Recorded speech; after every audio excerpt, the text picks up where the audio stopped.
Now, Terry. Yes, David. We're 24 hours delayed because somebody decided to get sick over the weekend and somebody was unavailable last night. It was you.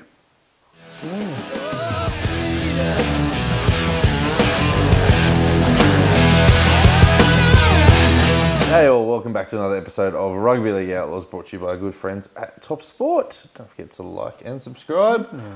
Wasn't a lot to like this weekend, Dan. Not as a Sharks fan, no. No, absolutely outside not. of the world of the men's rugby league. Oh, fantastic. It's pretty good, to be honest. Yeah, absolutely. Now, what is good about Rugby League is that the top 8 is wide open now. It is. There are 3 or 4 teams outside the top 8 that can make it. You know, the Knights have given themselves a sniff. The Roosters beating your Titans have opened a door a little bit.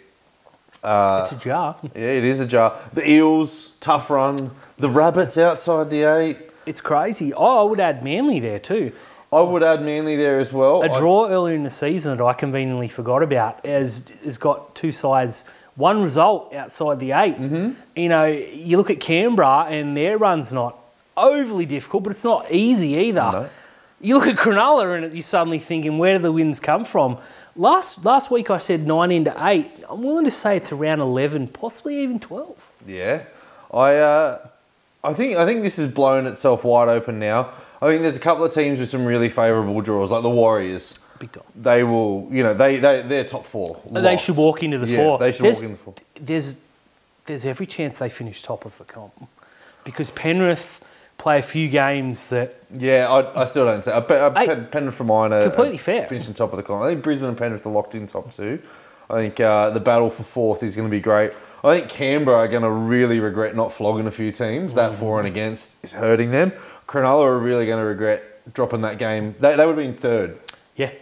3rd right now, and the pressure would have been on the other teams. What about Storm? Around them. Yeah, the Storm as well. And that's what I mean. The door opens for the Knights. Kalen Ponga, all of a sudden, looks like the best player in the competition. He's right up there. It is crazy, and you can't forget the Cowboys. Yeah, you can't forget the Cowboys as well. And everyone's talking about, you know, Jason Taumalolo, Ruben Cotter, Reece Robson, Scott Drinkwater, arguably the former player of the competition. It's such a shame he can't win the Dally M this year. Everyone's forgetting Chad Townsend. And there's a reason for it. Yeah, he is playing sensational footy. I don't care what anyone says. I hate Chad Townsend in a Cronulla jersey. He is fantastic at the moment. Look, that's good. He's not in their top 7 or 8 players. He is. He's like right now, I would say Chad Townsend's their 4th best player. Well, that's what we're here to discuss, Terry. I disagree for the record. Yeah. But he's been good. He's been great. He's just...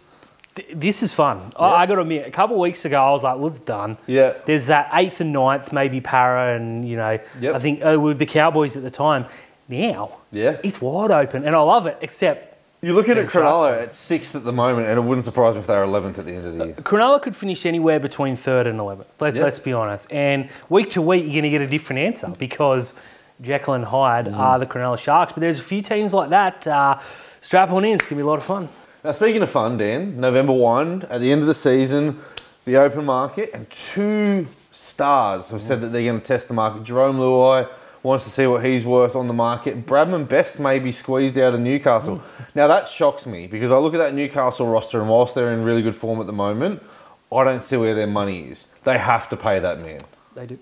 They have to. See, a month ago, or 6 weeks ago, if you'd said, hey, Bradman Best's available, I would have said, cool. Now I'm like, get him. Yeah. He's one of those players that was picked in Origin and just kaboomed off the back of it. It's great to see. He's going to attract some suitors. There's a lot of people out there that have suddenly found $1 million to pay Tino and Haas.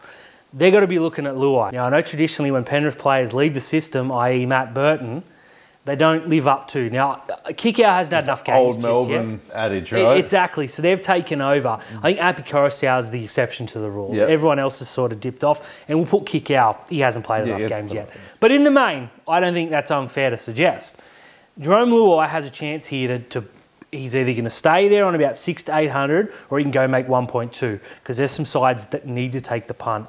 I mean, the Tigers could give him 1.2 tomorrow for next year, and I think, or the year after rather, I think it's justified. Whether or not he lives up to that, I don't think it particularly matters. They have to take that punt. Again, though, I look at the team that they say that he's going to go to in the Bulldogs, and that's not the player. No, it's not. And I think you would see a Jerome Luai and Matt Burton combination. Where are the points coming from? Because as good as Jerome Luai is, he hasn't really created a lot.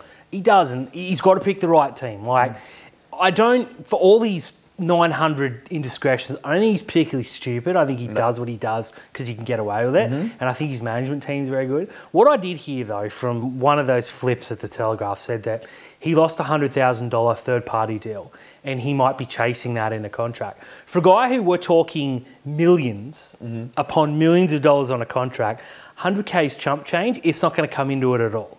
So if you're there with a third-party deal with 100K thinking we're in a shot, no, put 1.2 across.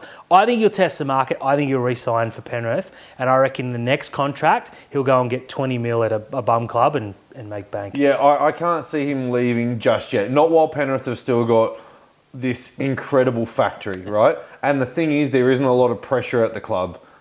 There's no pressure. But on a half coming through the rank. Like, you know, if you're a halfback, if you're an 18-year-old halfback at Penrith at the moment, you've got to go and sign elsewhere. Well, two of them are signed for Cronulla. Their best two halves are signed for Cronulla. You had Sean O'Sullivan. And the other two went to the Dolphins. Yeah, you got Sean O'Sullivan who left, and you've got Jack Cogger who's linked with every other club in the world. Yeah. So there's no way through. Also went. Niue Prudu, we've signed the young Australian schoolboys halfback. Yeah, so... But there isn't a 5'8" there either who's putting pressure on him to go. It's not like they had Matt Burton and they had to pick between one. They'll find one. I think he stays. I think he re-signs for 2 to 3 years, and then he says, "Now I've got a few more premierships, a few more Origins. I'm in the World Cup again. Come get me." Good on him. Yeah. Dan, we said this a couple of weeks ago, and we put the stats up about how bad the Knights 2015, 16, 17 team were, the West team of old. This Bulldogs team, for the last 3 years, are statistically the worst team in the NRL era. It's a shame. It's not. Well, not really. Yep. This side that was named this weekend may have been the worst side I've ever seen. I don't know how they scored 18 points. No, well, they lost 44-18, right? And the fans were over the moon with the effort. That shows everything where the club is at. I'm not having a go because I very much agree. When I saw that side... You give me 44-18 on the weekend, I'm taking it. Yeah. And our side's marginally better than that Bulldogs dross that was turned up this week. I looked at that side and I thought there's going to be 60 by half-time and then it could be anything.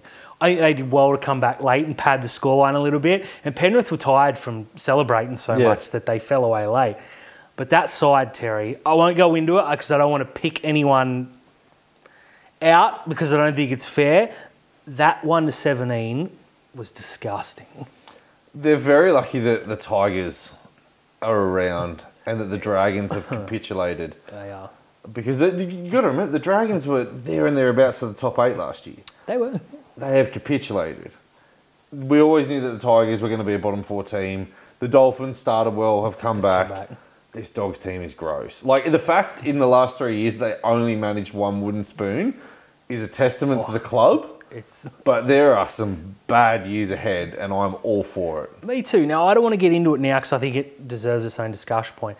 Cam Serrao, though, looks at that team, and I know Preston was unwell. Okay. What does he look at training and say, Kyle Flanagan's trained really well at 9. I'm going to use our marquee recruit, Reid Marnie, arguably our best player, which is setting a high bar, to be honest. I'm going to put him in the middle as a forward to defend for Kyle Flanagan. What about that says, oh, that's a good idea? Well, I don't know how you name Kyle Flanagan in 7 and then start him at hooker and you name Jake Averillo in his best position at fullback and then he ends up at halfback and he stinks. Yeah. Scored a nice try, I get it. He was good in the last 20 minutes when Penrith were asleep. Yeah, when Penrith were tired. But, I mean, Hayes Perham, he's another player that you're probably not moving players out of position. Paul Alamotti had a I don't want to get into it. Wasn't very good. No, they're not very good. But what was good, Terry? I'll take this one. Talk to me, Dan. This was something I've been looking forward to for many, many months. Me too. Many years, let's be honest. I was really looking forward to this. Yeah, and look, we got reason because we got a horse in the race now. The Cronulla Sharks, of course, we won't make it all about them, but mainly about them because that's all people care about anyways. Had their first game as an NRLW side. Won quite easily-ish. Our big stars all had great games. Overall, though, the weekend was fantastic. Now, I've seen a little bit of negativity in the fixturing of the contest, saying that games up against NRL sides. Okay, I get it.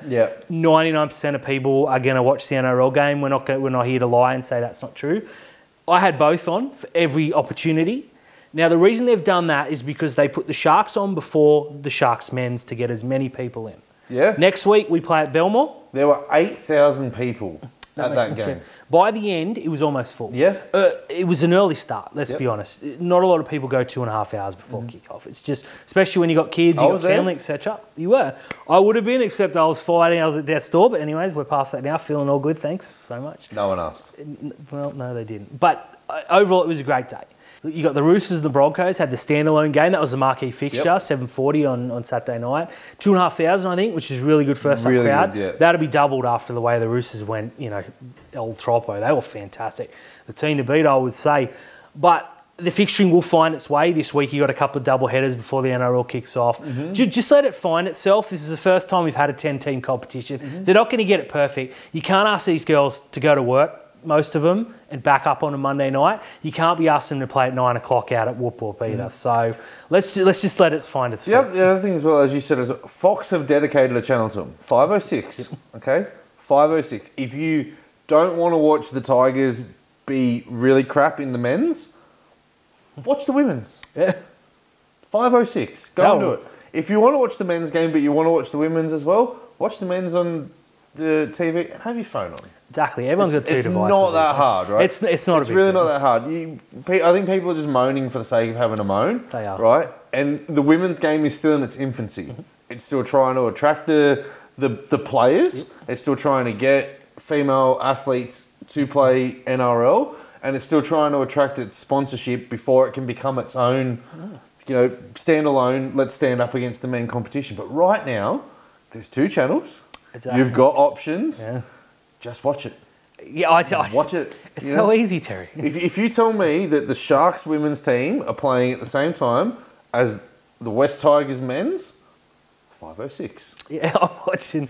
And I did. I had to go back and watch Penrith and the Bulldogs after. I will watch the cricket over the West Tigers. That's fair enough. We didn't mean for this to turn into a Tigers hit piece, but that's just the way it goes. NRLW, fantastic first weekend. Roosters, Sharks, Tigers, Knights, all winners. I'd say the winner's going to come from those 4, except the Tigers definitely not. So maybe those 3. And the Broncos. Just finally, Dan, with the positive of the NRLW comes the negative of the HIA fiasco as well. And we saw on the weekend a direct high contact shot. Forceful contact. To Jake Trbojevic, unpenalised. Unsighted as well.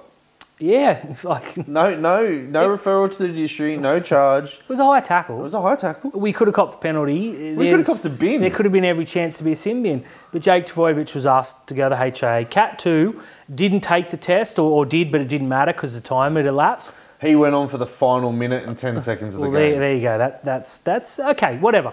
It worked-ish, except the night before, Valentine Holmes ran out like a wrecking ball. Shouldered Mitch Moses in the head, we think. Well, he did. There was definite contact. There was, but I mean, okay. I don't think it was direct and forceful, but there was definitely a bin. But the reason he was sin bin is because it was direct and forceful. And Mitch Moses didn't even have a HIA on the field.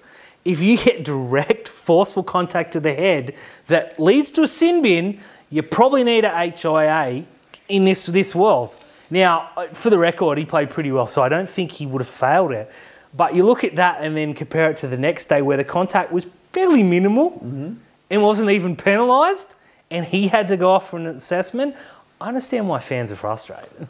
I understand why fans are frustrated, and I don't want to get too much in this because we saw that wasn't sent to the judiciary, but Jesse Colquhoun has been charged for a tackle that Dale Finucane was the problem for it. But, there's so much inconsistency around right now, and one independent doctor turns around and says, no, Mitch Moses is fine despite copping a shoulder to the jaw, but Jake Turbo got a love tap to the temple. Now, fair enough, it's your temple, and you can't mess about with it because that's where you show your big concussion symptoms for, but... it's just... I mean, it's Jake Turbo. I know, he would have failed anyway. You can ask him 6 questions, like... Which Turbo are you? And he's like... Oh, Ben. Well, he doesn't know. No one knows. But, like, we don't mean to make light of it, but it's ridiculous. It's a farce. They got to throw that independent doctor out the window. It gives me a headache, Terry.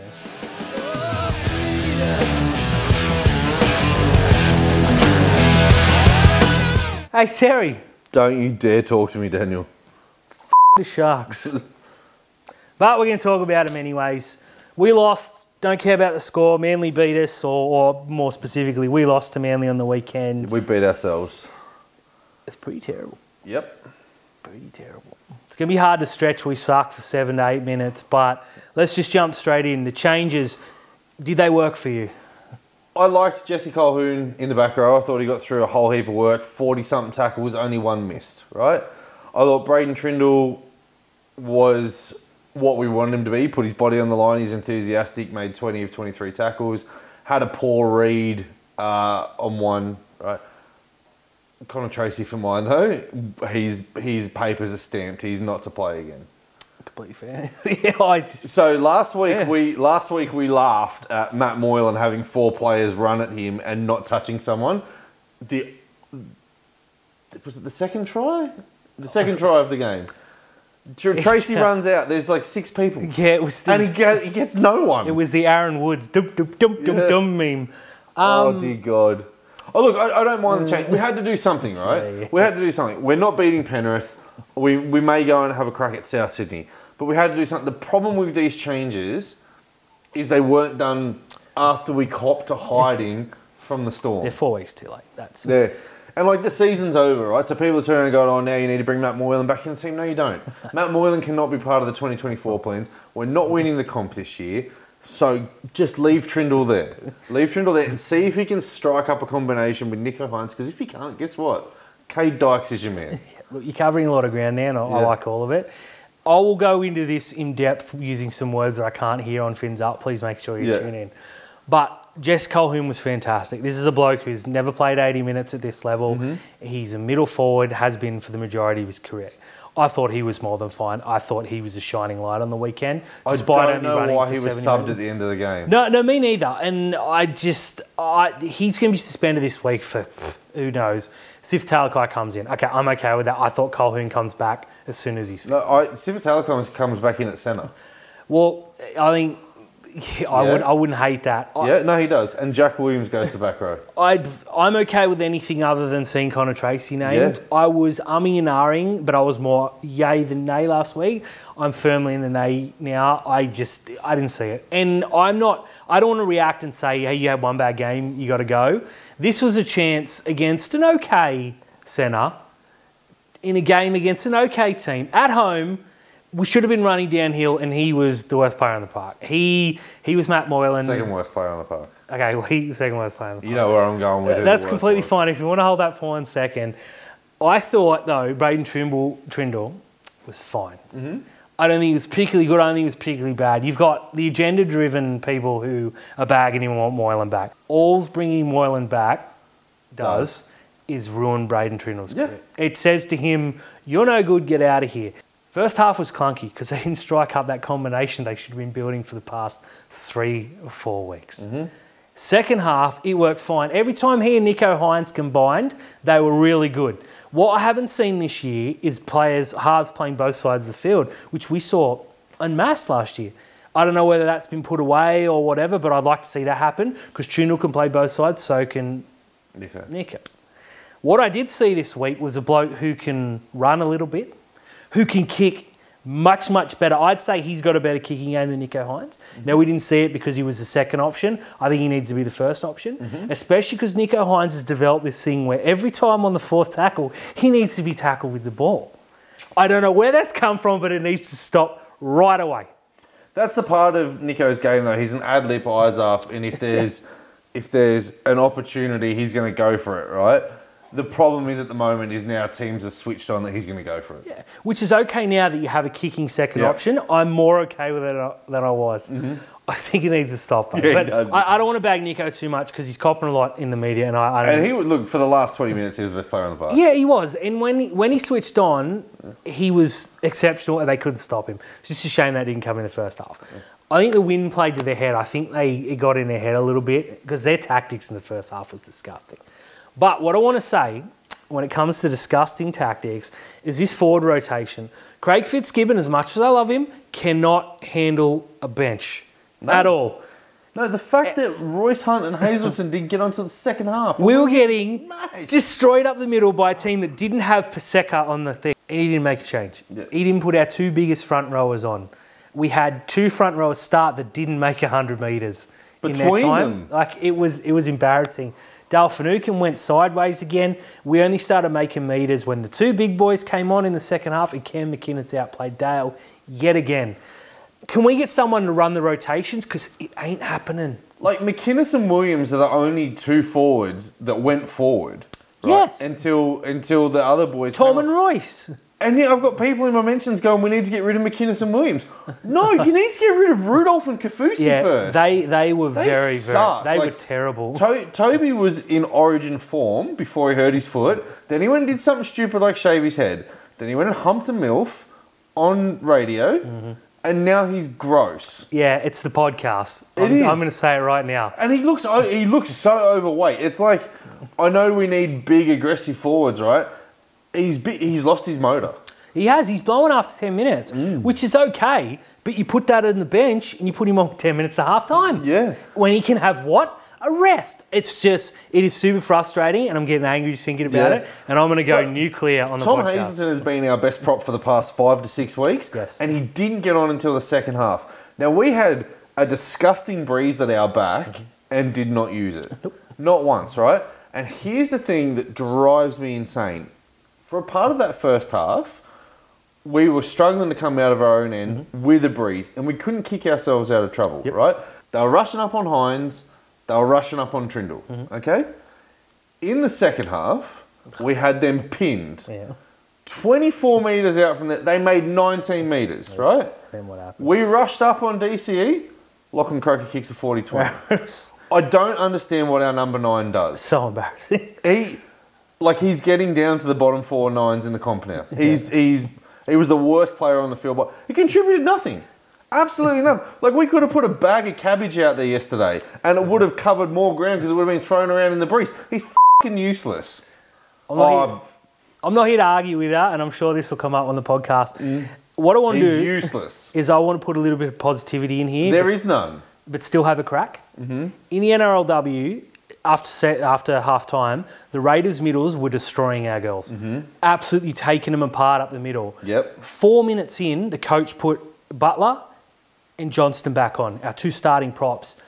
Johnston, first hit, bang, jolted the ball. Her first hit up, she just ran over 3 girls, and Butler was straight after. Cronulla had momentum and never looked back. Never looked like conceding. I'm glad you bring up the NRLW, because Quincy Dodd was the best player on the park, by far. She was exceptional. What position does she play? No, why number 9, Terry? That is what an elite number 9 looks like. It's good to have one in the club. It's good to have a number 9 that you can be proud of at your club. And I've been arguing with people all day, right, that turn around and go, well, who is there to put in? Jaden Beryl is the obvious answer. Oh, but he's only New South Wales Cup standard. Right, this is where Fitzgibbon, the recruitment manager, who I found out is Blake Brayley's dad, or the talent identification person is Blake Brayley's dad. Oh. The recruitment manager and Darren Mooney have not gone out and got a competent backup. If that's what we're saying, if we're saying that Jaden Beryl is the best number 9 in New South Wales Cup, but he's not NRL standard because we won't give him a go, then our recruitment has failed. Big time. Because this guy is shit. And he has gone into Origin camp and gotten worse. And I don't want to turn this into a Blake Brayley rant, so tune into Fins Up because that's where it'll be. It's coming. But moving back to the NRLW. Can we give KLIRO a game? Look, I was going to say he has to come in. He was 18th man. They sat him out. We'll go to the Jets first. At their biggest occasion. Well, if Colquhoun's out and Talakai's going to come in at the back row, it has to be Iro. It has to be Iro. It cannot be Tracy. No. And Iro he played no football this weekend, which frustrates me greatly. But the Jets lost. They had the worst team I've ever seen named for that Jets. So I wasn't overly angry. Great occasion, anyone that was out at the Beer Footy Food Festival. Congratulations. Flegg won. They bounced back in a big way. Started like bastards and won late. Let me talk you through the Flegg game because it was the polar opposite of what you see with our NRL team. We started disgracefully, as per Cronulla. Yeah, I was going to say that's not polar opposite. We bounced back, scored a try, and then we lost momentum. Do you know what happened?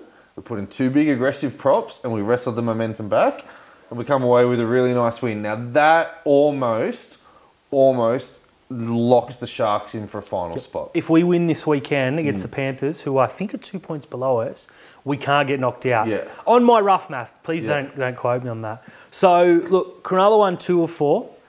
Technically 2 of 3 if you put the Jets as a non-Cronulla team, which I might do for the purpose of this. Well, I mean, that was more Newtown than Cronulla. It was definitely more Newtown.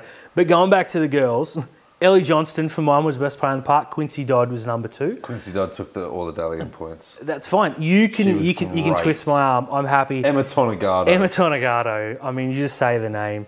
They were. Tali Holmes was great. Rada Butler was just a beast up the middle. She's oh my god, she's gonna score some superstar tries. Penatani, Biddle. We've got a really good team. I think it was Alana Ferguson on Thursday night turned around and said, "Look, everyone's talking about the Roosters at the moment, but the Sharks are the Smokies with the competition." Now we had our good friend Gavin Badger say last year that the Knights were the Smoky for the and everyone laughed at him. Everyone laughed at him. Cronulla have recruited really well. Exceptionally. The Roosters have recruited really well. The Broncos are good. The Knights are sensational. The Tigers were surprise packets. Yeah, but we pumped them in the trial. So you know, I think I think we'll be there and thereabouts. At least we're gonna have a team we can be proud of. Very much so. Yeah, because I'm not proud of the men's team.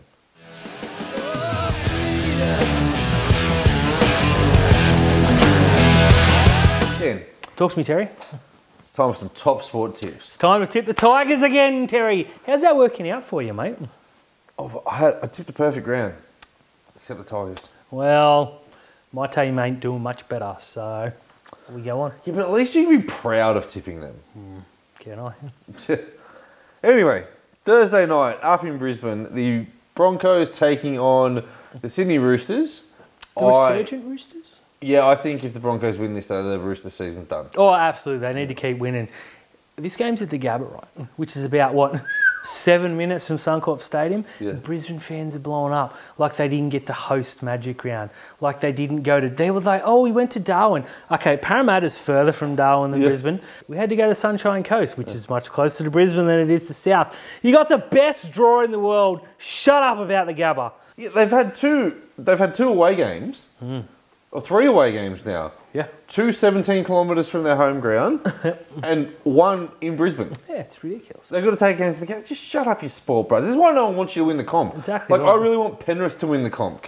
That's what you're making me do. You're making me cheer for Penrith. That is foul. Yeah. It's fun that we've used the allocated time just to bag on the Broncos. So I don't think this will be much of a contest. I think they'll win it. No, yeah, they're going to win this by 30. Broncos and the counter. Friday, 6 o'clock. Great night for football. Look, they've got 50% of the teams right that need to be in this time slot. Yeah. And then they've put a marquee team in there against them. And I get it, you have to play down to your opponent. It's the Tigers versus the Bunnies. I don't want to say anything else about it. I'm tipping the Bunnies. I don't think you are. I'm tipping the Tigers. Yeah, you are. I don't know why I'm tipping the Tigers. Tell me. Now, Terry, yes, the West Tigers have 27 home grounds. I know for a fact that you haven't looked at this fixture because why would you? You have to tip the Tigers. Would you like to take a stab at where this game's being played? Well, the Women's World Cup's on, right? So I'm going to take out Homebush and Combank. Yep, correct. I think they've had their allocated games at Leichhardt. So you're probably it's going to be Campbelltown. You would think so, but no. Gosford? No, not even Gosford. Okay. And they're taking a game to New Zealand later in the year. Okay, so this isn't the game where they go to Christchurch? Nope. I don't know, there's a country music festival up in Tamworth. Is that where they're gone? Actually, yes. Poor Tamworth! Why they got to keep putting up with this dross? I know. If it isn't bad enough that they live in Tamworth, the Tigers are there now. Double down, thanks to our 2 Tamworth viewers. I think the Bunnies are going to win this game. So do I. Yeah, well. I'm tipping the Tigers. Friday night, the Melbourne Storm against the Parramatta Eels. Storm need to bounce back. The Eels are in trouble. Almost a must-win game for Parramatta. I am looking at this and I'm thinking that no RCG, no Mike Acebo. Dylan Brown's still out. Dylan Brown is still out. 1 more week? I think 1 or 2. I can't remember. Sean Lane's out too. Sean Lane dislocated elbow. God, that guy can't catch a break, right? No. Apart from in his elbow. Well, I was gonna, I've got to go with Melbourne. Yeah, I go with Melbourne too. I don't think it's a contest. I think Parramatta are done. Start of your Super Saturday. God, this is going to be a fun game. Saturday. This is going to be huge. Down in Canberra, the Raiders, who came back, miracle game. Yeah, freaky. Man, I mean, Jared Croker, you can't do anything else. Just kick that goal, would you? Against the Knights, who are surging up the ladder. Mm-hmm. Now, again, I think if the Knights lose this game, you can almost... Could be curtains, put an end to their season. I just like the Knights at the moment. They're a fun team to watch. They are. At home, I feel like they're close to unbeatable. Yeah. In Canberra, I think Canberra are going to get them. Nah. I'm going the Knights. I'm going Canberra with... I don't enjoy tipping Canberra, but I'm going to this time. I don't think this ends the Knights season, but it pretty much does. So I expect them to come out firing. I just think Canberra will be too good. I think their season's not quite on life support, but if they lose, you know, the doctor's got he's turned the lights off. He hasn't turned the machine off, but he's turned the lights off. Still beeping. Oh, God. 5:30. Super Saturday. You don't like it. The Dragons versus the Eagles. Yeah, this ain't going to be much fun for anyone except the Eagles, I think. Yeah, I think the Eagles are going to flog them. I think they'll win and win convincingly. Didn't really like what I saw from the Dragons despite their win in probably the most uninspiring game of football I've seen since the Tigers and Titans last year. Mm-hmm. Yeah. And I don't really want to talk about it much further. When Api Coruscant scored that try, I dared to dream. Yeah, I dared to dream the dream of a West Tigers fan. Just wasn't to be. And, they weren't very good. And the Dragons weren't much better. I just... Manly by default. Yeah.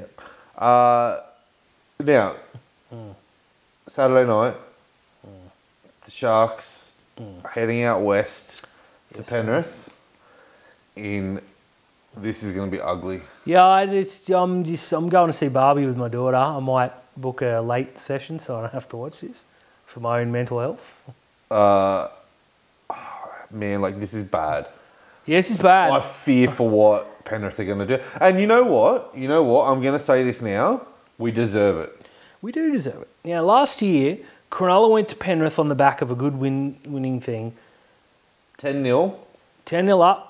And really, it was a couple of refereeing decisions that could have gone either way that saw And the Penrith, bounce of a ball to Dylan Edwards. Yeah, and Penrith scored late and won, and they celebrated like they'd won a grand final. So they knew how much the Sharks were coming on. I cannot see anything like that happening this year. I'm fearing back to 2020 at Cogra. Oh, this is a Charlie Staines where we lost 54-24. Isaac Tungo is arguably the form centre of the competition since his return. Is he out? I hope so. Selfishly, I hope so. Because if he plays, get on him for a hat-trick, and I'm not even kidding. The only saving grace is that he's up against Jesse Ramian, who hasn't missed a tackle for 5 weeks. I think he's going to miss plenty this week. I don't. If there's one side of the field of Cronulla that I'm happy about, it's them. Yeah. It's Ramian and Katoa. Yeah. It's the other side. Stephen Crichton, Brian Toto will score 100 points and not have to make a tackle. Yeah, it's going to be a bad night. It's going to be embarrassing. So you tipping Penrith then? Yeah. Me too. I'm not getting this tip wrong. Yeah, me too. No. Sunday afternoon. The Dolphins are back, Terry. I honestly have not seen a less inspiring Sunday afternoon of footy. Well, the girls play at 1:50, I think, or Channel 5 or 6. Yep, or 2:50, whatever it is. I'll be watching that for sure. So that's where my attention will be. But for the purpose of tipping, who the Dolphins play? The Dogs and the Dolphins in what is going to be a game. There is how is there that much gammon in one field? It's going to be tough to build this up. So here we go. Next. Game going to suck. Dolphins. Dolphins? Yes. I need the Dolphins to win so I can collect money off Dave. That's true. Pay up. He offered, look, to be fair to Dave, he offered to pay up the other day, but I said no because there's a mathematical chance. That's fair. That's nice. Yeah. If the Dolphins win this, though... Pay up. Yeah, pay up. On that note, I'm going to pick the Dolphins. Yeah, me too. And then we have, I think it may be the final game of the 4X Cup. Yeah. Brisbane have run away with it. Yeah, they win. Brisbane win the 4X Cup. It's the only trophy they'll win this Hooray year. for Brisbane. The Titans are hosting the North Queensland Cowboys.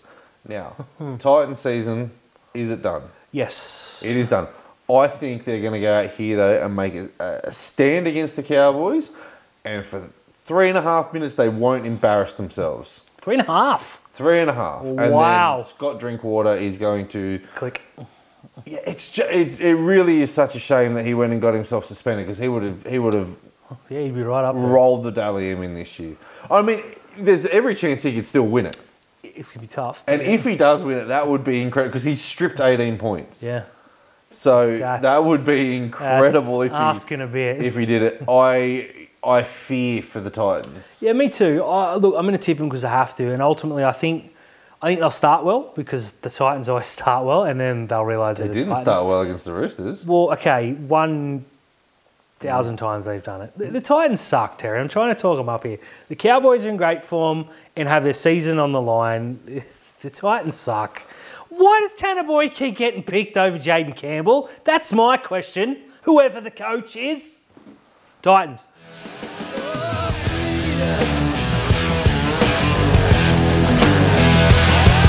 Hey all, thanks for tuning in to another episode of Rugby League Outlaws, brought to you by our good friends at Top Sport. Don't forget to like and subscribe.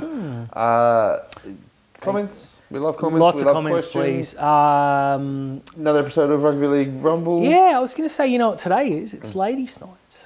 Tonight, 8 o'clock, we're going live with 4 of the NRL Twitter's most vocal ladies, and 4 very good friends of mine. So this should be really fun. Usually, I don't like the people I invite on. This guy, but I'm really excited about this one. Yeah. So make sure you tune in, give it a go. The winner will go through to the grand final, which I'm really looking forward to. I do have a bumper episode between that no one, including yourselves, know about yet. So I'll announce that one very soon. But I look forward to everything this week, Rugby League baby, except the shaft.